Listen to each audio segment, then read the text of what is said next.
켄터키주의 한 마을에 마음씨 착한 셸비가 살았어요.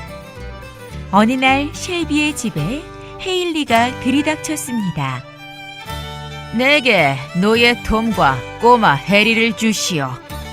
그 즈음 사업에 실패한 셸비는 노예 상인인 헤일리에게 빚을 잔뜩 지고 있었어요. 그래서 일을 잘하는 착한 톰과 재롱둥이 해리를 빚 대신 넘기기로 하였지요. 이때 노예 상인과 셸비가 하는 말을 해리의 어머니인 일라이저가 들었습니다. 그녀는 몸을 부들부들 떨었지요. 어떤 일이 있어도 내 아들 해리가 팔려가게 할 수 없어. 일라이저는 마음속으로 다짐을 했습니다.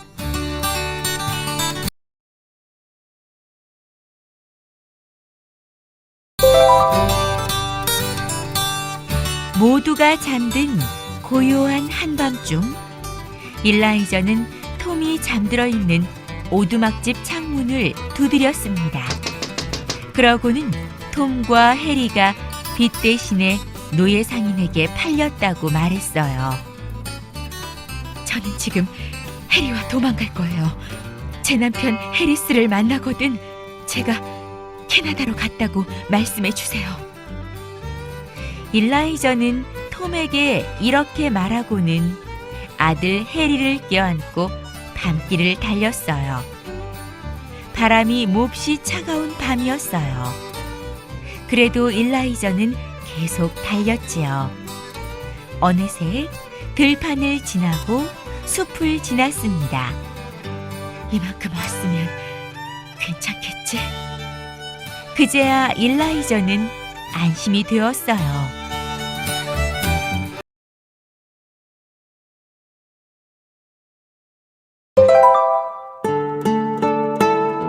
일라이저가 해리와 함께 도망친 것을 알게 된 노예 상인은 화가 나서 펄펄 뛰었지요. 내 이것들을 가만두지 않겠다. 노예 상인은 곧바로 2명의 흑인 노예를 데리고 일라이저의 뒤를 쫓아갔습니다. 말을 타고 쫓아간 끝에 강가 근처에서 일라이저를 따라잡을 수 있었어요. 저기 있다. 어서 저들을 잡아라. 일라이저는 노예 상인이 뒤따라오자 해리를 힘껏 안고 강 위에 떠있는 얼음 조각들을 밟고 건너뛰었지요. 일라이저와 해리가 강을 건너 도망치자 노예 상인은 화가 나서 발을 동동 굴렀어요. 배 위에서 이 모습을 보고 있던 백인들이 일라이저를 딱하게 여기고 도와주었답니다.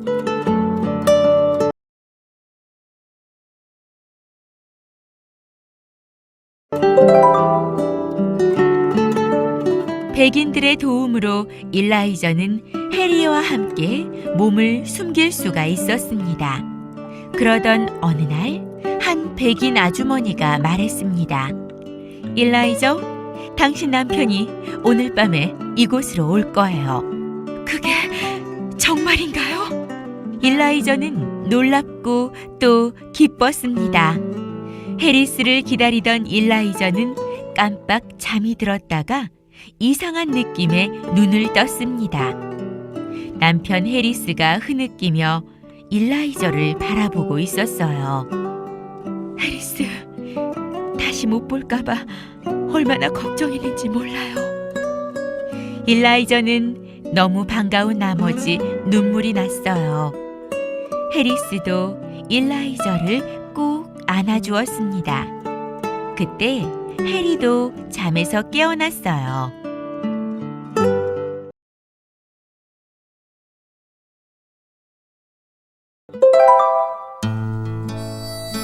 그런데 노예 상인이 어떻게 알았는지 자신의 노예들과 함께 해리스와 일라이저가 있는 집으로 쫓아왔습니다. 돌아가라! 우리는 누구의 노예도 아닌 자유의 몸이다! 해리스가 소리치며 총을 쏘자 그들은 놀라 도망쳤습니다. 해리스 가족은 노예 상인이 다시 잡으러 오기 전에 다른 나라로 떠나기로 했어요. 마침내 셋은 캐나다로 떠나는 배에 올랐습니다. 이제 우리는 자유다. 자유. 해리스 가족은 감격스러운 나머지 소리를 질렀습니다.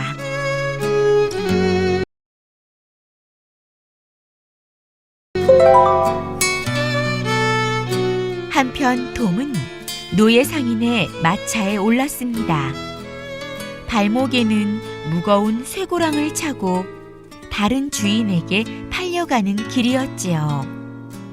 사랑하는 아내와 아이들, 그리고 다른 흑인들이 톰을 보며 흐느꼈어요. 아빠, 다시 만날 수 있죠? 그럼 걱정 마라. 톰, 건강히 잘 지내야 해요. 여러분도 건강하세요.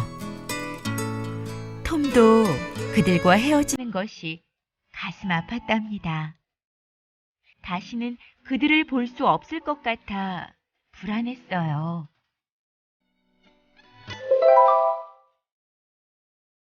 그때 주인집 아들 조지가 달려왔어요.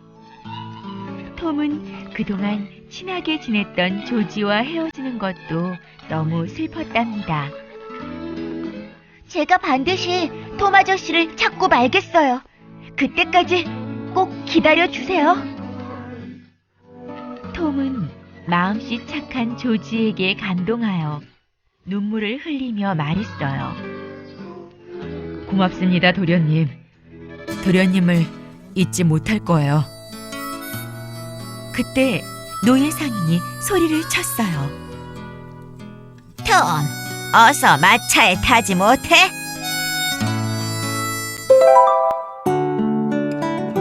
잠시 후 노예 상인의 마차가 부둣가에 도착했어요. 톰과 다른 노예들은 배에 올라탔습니다. 얼마 후 배가 출발하려고 할 때 사람들의 고함 소리가 들렸어요. 큰일 났다! 여자아이가 강물에 빠졌다! 톰은 소녀를 구하려고 강물 속으로 뛰어들었어요. 이윽고 톰이 소녀를 끌어안고 배 위로 올라왔지요. 그 소녀는 에바라는 아이였어요. 아빠, 톰 아저씨를 우리 집으로 데려가요. 그래, 그렇게 하자꾸나. 에바의 아버지는 노예 상인에게서 톰을 샀답니다. 이제 톰은 에바 가족과 새 생활을 시작하게 되었습니다.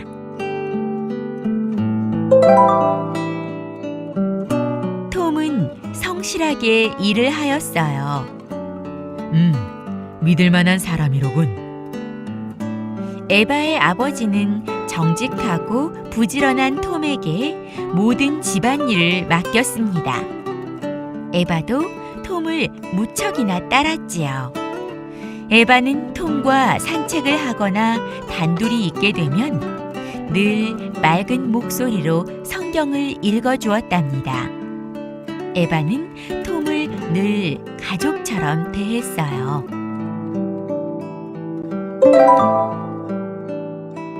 그 즈음 에바는 몸이 몹시 좋지 않았어요. 톰 아저씨를 알게 되어 정말 기뻤어요.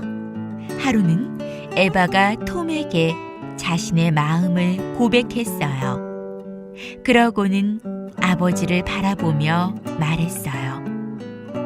아버지, 제가 만약 하늘나라로 가면 톰 아저씨를 자유롭게 풀어주세요. 아버지는 에바가 곧 죽을 것만 같아서 걱정이 되었지요. 내가 원한다면 그렇게 하도록 하마. 아버지는 에바의 손을 꼭 잡아주며 약속을 했습니다.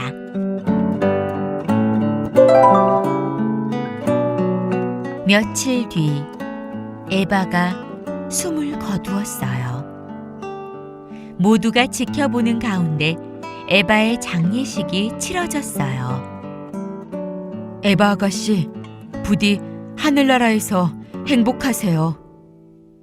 톰은 에바가 죽은 것이 믿기지 않았어요. 에바의 장례식이 끝나자 에바의 아버지는 약속한 대로 톰을 자유롭게 풀어주기로 하였습니다. 톰은 가족을 만날 수 있다는 생각에 뛸 듯이 기뻤지요. 톰이 고향으로 돌아가기로 한 날이었어요. 이른 아침부터 마을 사람들끼리 싸움이 일어났어요. 에바의 아버지는 싸움을 말리다가 싸움꾼의 실수로 그만 죽고 말았습니다.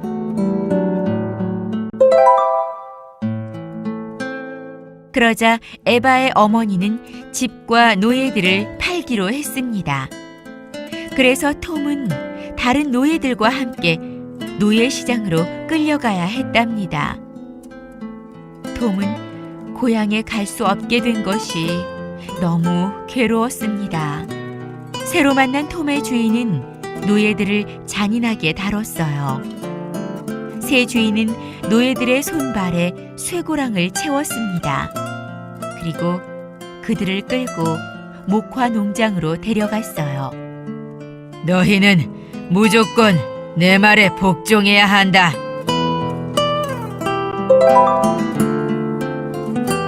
톰은 목화 농장 한쪽에 있는 낡은 오두막집에서 살게 되었습니다. 새 주인은 사나운 개들을 키우고 있었어요. 그는 노예들에게 이렇게 겁을 주었지요. 도망갈 생각일랑 하지 마라. 만일 도망치면 저 개들을 풀어 물어뜯게 할 테다.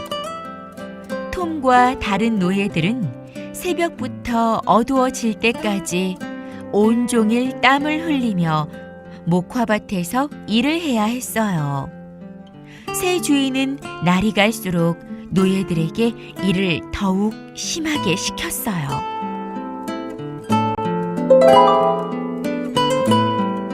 햇볕이 쨍쨍 내리쬐는 어느 날이었어요. 톰은 몸이 아픈 노예의 일을 거들어 주었지요. 마침 지나가던 주인이 그 모습을 보게 되었어요. 너는 내 일이나 해. 건방지게 어디를 감히 나서는 거야? 주인은 인정사정 없이 톰에게 채찍질을 하였습니다. 그 뒤부터는 톰이 아주 작은 실수를 해도 주인은 심하게 때리고 발로 찼어요. 톰은 힘들 때마다 에바가 준 성경을 읽었어요. 성경은 톰의 마음을 무척 편안하게 해주었지요. 하루는 주인이 성경을 읽고 있는 톰을 보았어요. 주인은 톰을 낡은 곳간에 가두어 놓고 저녁도 주지 않으며 계속 때렸어요. 톰은 그만 정신을 잃고 말았습니다.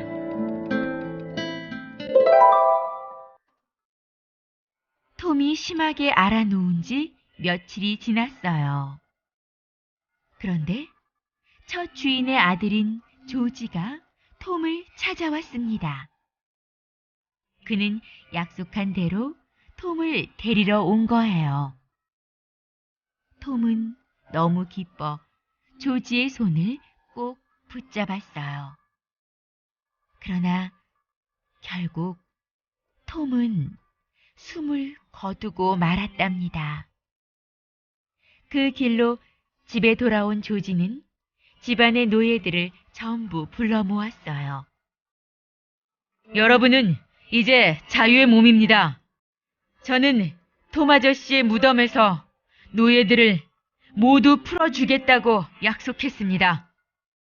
조지는 곧장 노예들을 자유롭게 풀어주었답니다.